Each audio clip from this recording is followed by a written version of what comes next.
मलाइका अरोरा के पापा अनिल अरोरा के पिता के सुसाइड को अब 24 घंटों से ज्यादा का वक्त हो गया है। इस बीच उनकी पोस्टमार्टम रिपोर्ट भी सामने आ गई है। वहीं अनिल के पड़ोसियों से लेकर उनके घर वालों ने भी निधन के बाद कई खुलासे किए। पहला खुलासा यह है कि मलाइका की मां ने बताया कि उनके पति अनिल सुसाइड से ठीक पहले रोजाना की तरह अखबार पढ़ रहे थे, जिसके बाद अचानक उन्होंने ये सब देखा तो वो हैरान रह गई। दूसरा खुलासा ये कि अनिल अरोरा के एक पड़ोसी ने हाल ही में बताया कि परिवार के साथ अनिल का रिश्ता अच्छा था और वो अक्सर साथ में क्वालिटी टाइम बिताते थे, कोई अनबन भी उनके बीच नजर नहीं आती। तीसरा खुलासा यह है कि इसी के साथ ही पड़ोसियों ने बताया कि अनिल अरोरा का बड़े दिल के इंसान थे जो अक्सर सबकी मदद किया करते थे।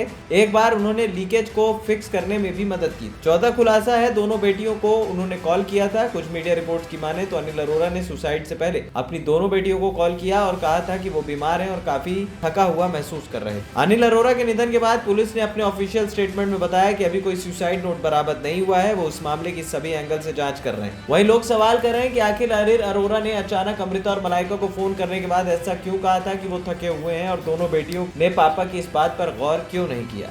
सुसाइड के एक दिन पहले ही अमृता अपने पिता से मिलने आई थी, क्योंकि बीते कुछ दिनों से ही अनिल काफी थका हुआ और लो फील कर रहे थे। बड़ी बात यह है कि मलाइका के पिता की हत्या हुई या फिर उन्होंने सुसाइड किया, ये एक बड़ा सवाल उठ रहा है। और ये भी कहा जा रहा है कि कहीं ना कहीं मलाइका के पिता का जो रहस्यमय मौत है वो एक्टर सुशांत सिंह राजपूत से जोड़कर भी देखा जा रहा है। सुशांत भी 14 जून 2020 को अचानक अपने फ्लैट में मृत पाए गए थे और उनकी भी कॉन्स्पिरेसी यूं कहें कि थ्योरी उनको लेकर भी ये बताई गई थी कि सुशांत ने सुसाइड किया है। तो कहीं ना कहीं ये सुसाइडल मौतें जो हैं ये राज नहीं खोल पाती हैं। एएनपी टाइम्स की रिपोर्ट।